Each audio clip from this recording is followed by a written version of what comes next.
Okay, now we're, Okay. okay. First of all, always do introductions. So, I'm Sarah, I'm the facilitator. I was explaining to Jen earlier, the only thing a facilitator is here to do is to make sure that we stay on subject Oh, okay. and conversation keeps flowing and that, we respect each other and don't talk over each other. And I'm not here to give advice. I can give any kind of educational information, but I'm not here to give you guys advice at all.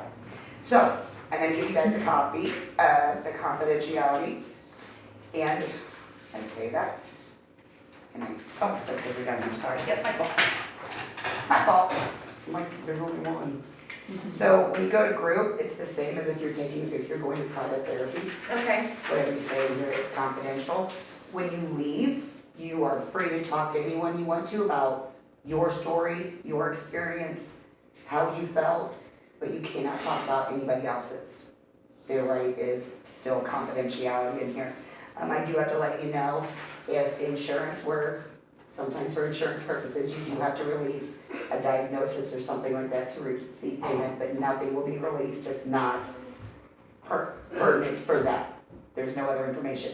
And sometimes you get called to testify in court, and if that's the case, then confidentiality is broken. Anything that's released, information-wise, we will have a signed consent, so you know exactly what is being released. Okay. Okay?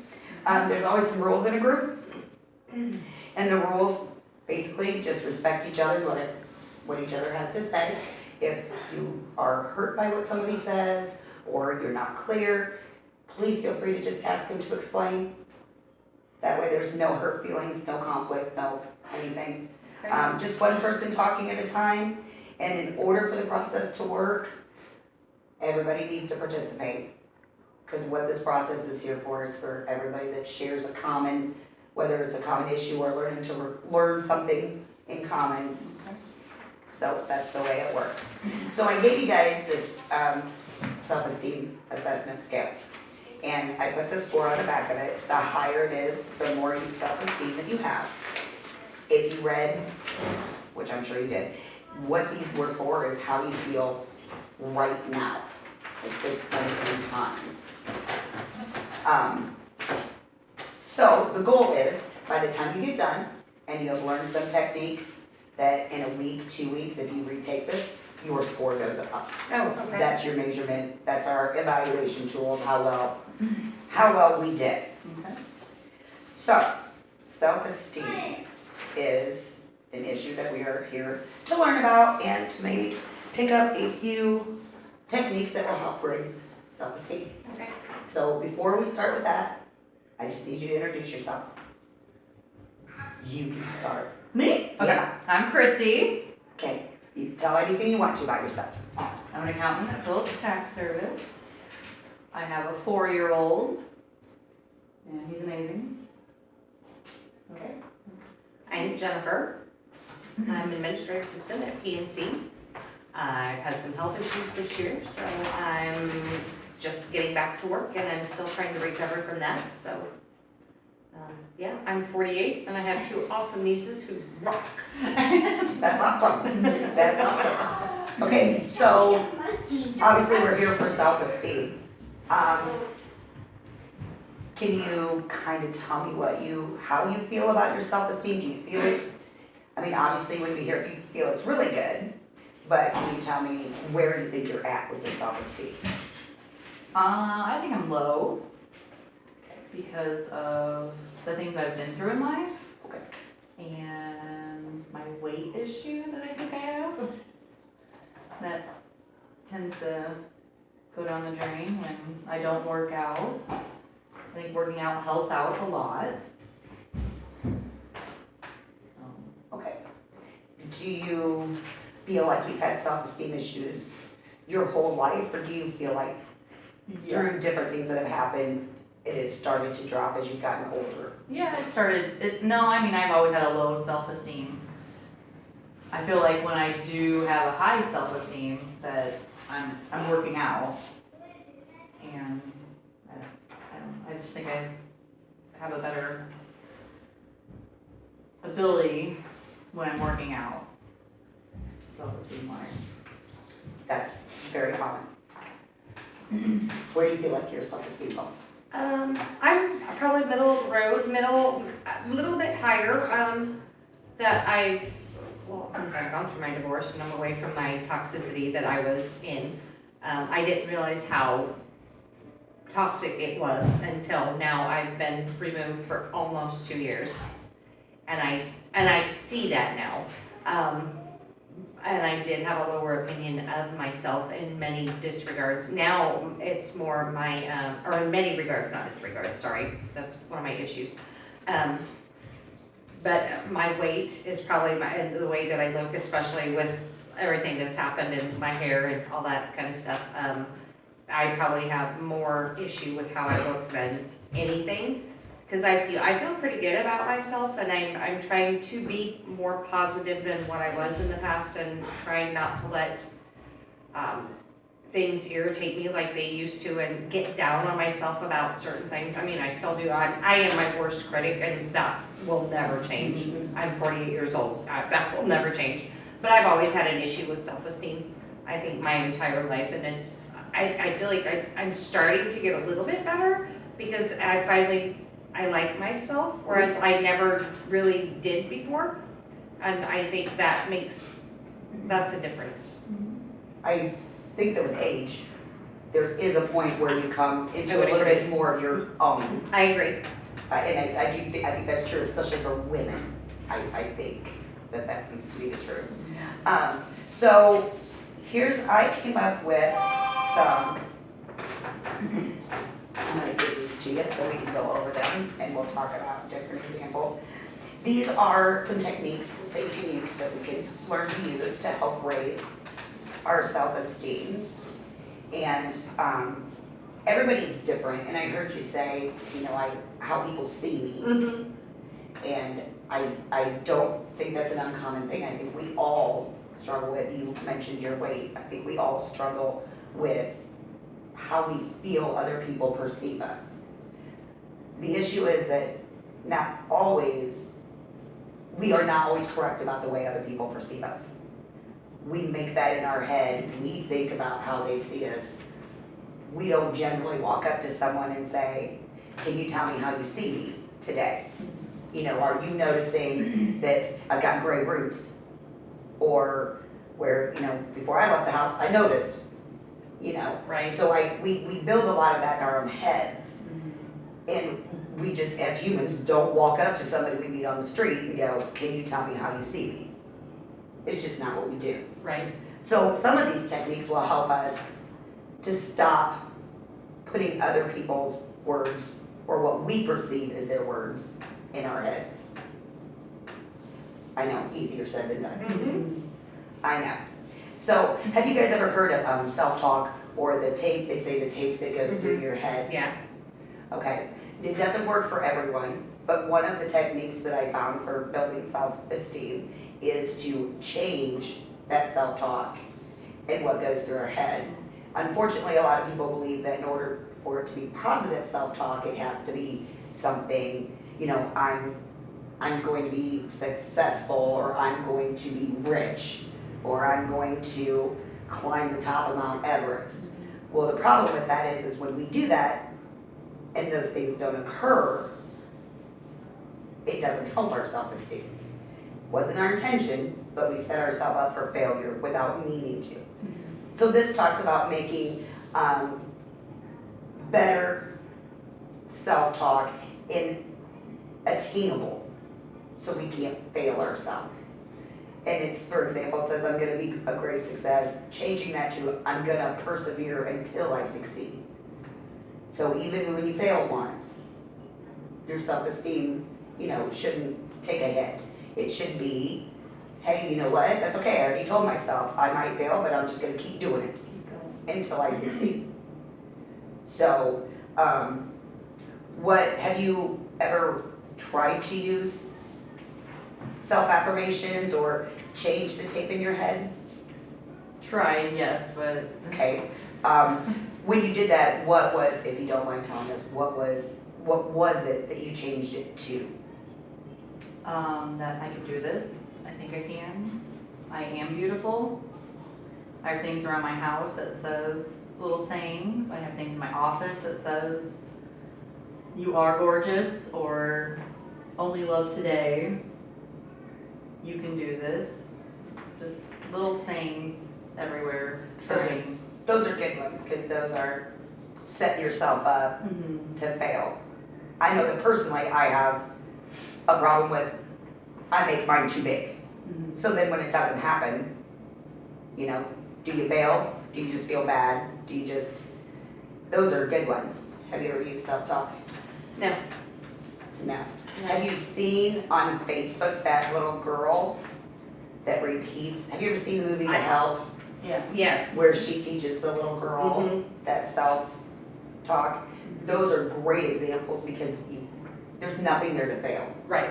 That is just building who you are as a person and your character. So I think that those are good ones. The second one I have on here is to identify your competencies and develop them. Basically what this is telling us is everybody has different strengths and different weaknesses. For example, I am not a runner. So for me to, say I'm gonna go run a mile is not happening. Yeah, I'll sit there with you and watch Yeah. while she runs by. Right. So, but I like to cook and I can cook. So if I want to make myself feel better or use one of my strengths, then I would, throw a dinner party because then I would feel better. A strength. What is one of your strengths? I can make people laugh. That is a good strength. What's a strength? I'm very organized, so I can organize things, and I'm a planner. I like projects. I like to see something from beginning to end. You want to throw a party? I will be your party girl. I can plan a party. That's a good strength. But it's just one of those, but it's, because it's a project, because there's a beginning and there's a middle and there's an end, and so you get to see it, and that is one of my strengths, is projects. That is very good. I need to learn that. What's a weakness?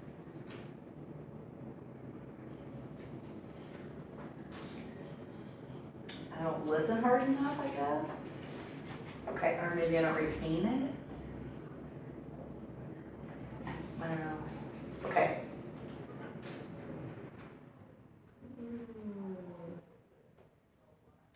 I don't know. Yeah. A weakness.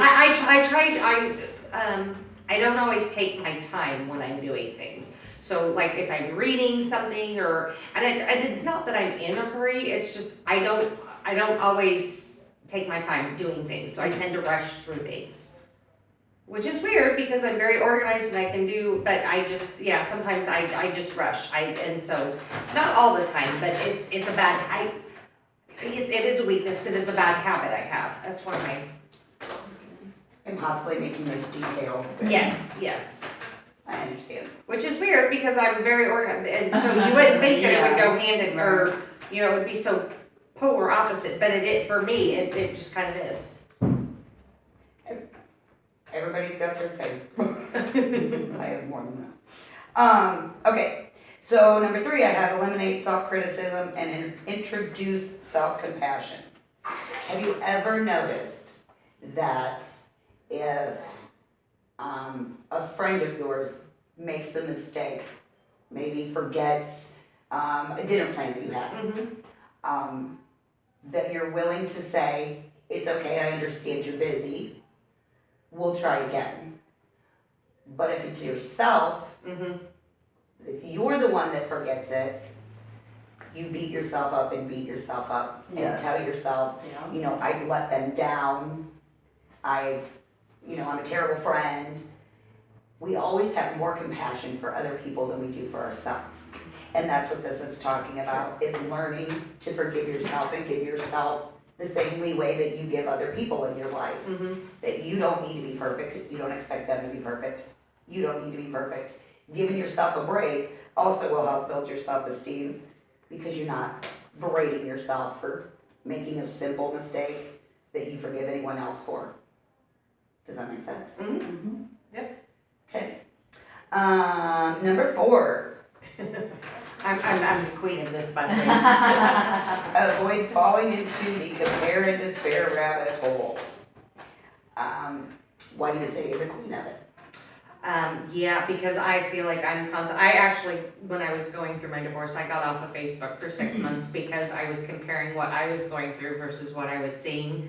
And I was miserable and I cried, for 6 months. I cried every single night because I wasn't good enough. I was always comparing myself to other things that I had seen and what other people are doing, and I'm thinking, God, what a joke I am and what a failure I am, and yeah, so I'm the queen of comparing myself to everybody, regardless to whether it's a fair comparison or not. Oh, and I've done that my entire life.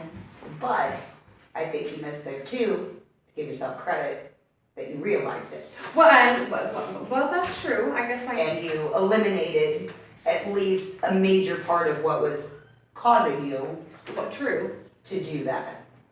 And that's a good, because there's a lot of people that don't see that that's where it comes from. That they do it, but they don't see how to get that step back and start to leave that behind them. That's a big step. Do you compare and Oh yeah, definitely what she said, for sure, step by step. But you do realize that how we perceive, just like as we want to know how other people perceive us, what we perceive of other people, we don't know what goes on in their heads, what's really going on. It's a half a second picture that was snapped that they're smiling at that point in time. Oh yeah. So, and everybody's, and even if you mentioned going through a divorce, even if somebody on your Facebook was also going through a divorce, and because we're all individual, unique people, we experience the same situation in totally different ways. And the way we experience it doesn't make it wrong, and it doesn't make them wrong. But we cannot expect ourselves to compare with the next person. What is the biggest thing you compare yourself to other people about? Looks probably. Which I think, especially once again for female, Yeah. that's society has said. So I think we do. I don't think that's uncommon at all. At all. Do you ever find yourself like walking down the street, seeing someone and doing that? Oh yeah. Oh, all the time. All the time. Oh yeah. Oh yeah. Is there anything that you can think of that would change that for you? Because it's almost a preconceived judgment that we make about other people that we then compare ourselves to. I don't know. I cannot think of one thing that would make me stop doing that. Not one. I mean, I'm not with anybody, but I don't even think that if I was happy and secure in a relationship that I would not do that to myself. I would always do that to myself. Because I don't know that. Yeah, it's just a thing. It's just one of those things. Damn, That I wish I person's had her always mouth or yeah, her nose. she got her shit together. She Look got at her shit together. Yeah. I mean, it just I don't. Just the way she walks or the way she looks. Yeah, I How would always. confident. How confident. Yeah. Well, let's not confuse though, admiring a trait on someone No, I'm not confusing. and, Because but because you always, no matter what, compare I them. compare. Why can't I look that way? It's one of those, or why can't I be that? Wow, look at the way she's walking. Why can't I? No, it's something that I don't know that there's anything that would make me stop doing that. I think we're all I wish I could find something that would make me stop doing that because I know better. I know Yeah. that. And when I sit back and I say that, but I still do it. I still do it. I can sit here and I can talk a good game, Yep. but I still, but I still do it. fair enough. There are just some things that we are wired Mm-hmm. and that we just, I think the biggest thing is, even if you can't stop doing it, that you can recognize that it's going on. Right. And then at least you're able to recognize and maybe start processing a little bit more that maybe that doesn't make complete sense to do that. And maybe stop it before it gets too far down that rabbit hole. Right. And that might be the best that we can hope for. Mhm. Okay, and the fifth one you already mentioned, exercise. Yeah. Exercise, which I'm sure you both heard, it's been all over the news, everything else. The endorphins that exercise releases is, it's a natural upper. Mm-hmm. And obviously, when we're feeling good that way, our self-esteem naturally rises. So if it becomes a habit where you say work out 45 minutes a day or whatever, then the longer you have done that, the longer the endorphins will stay up. And your self-esteem does. What do you do to exercise? Run. I like to run. Is running also a meditative Yeah. thing for you? Yeah, I would say so. That kind of gives you a little peace while you're, Yep. and let you step back. Do you, no exercises? I'll do my 21-day fix or whatever, and I'll get into something like that. I might walk, but it's nothing that I've ever really stuck with, just because I don't like to do it, so I don't. Does it help you though? The 21 days? Yeah, Your and self-esteem? yeah, because with that, you do your measurements before and Okay. and you weigh, and then you just try to figure, and then you do them at the end of the 21 days, and it's 3 weeks, 21 days, and there's a big difference Yeah. that you could notice, but no, it does make you feel better, and like, I am not a morning person, but I would get up and I would exercise before I would go to work, and then I would just feel good all day, because it's like, wow, I've done that, and it's, but to do it on a regular, if I know I have to do it for a certain period of time, I can do it, because I'm stubborn that way, that I'll make my mind up and I'm gonna do it. But then after, it's like, okay, I'm done, and it's like, all right, well, I've done this, and this has happened, and okay, I'm fine with that, it's good enough for now, type of thing. But yeah, it's nothing that I ever stick with, because I don't enjoy exercising, and even though it makes me feel good, which makes no sense whatsoever, but I don't stick with it. Okay, out of these 5 techniques that I've given you, do you feel like any of them you would be able to use and incorporate, or at least are willing to try to use and incorporate? Exercise for sure, for me. Mm. And use the positive affirmations correctly, I think.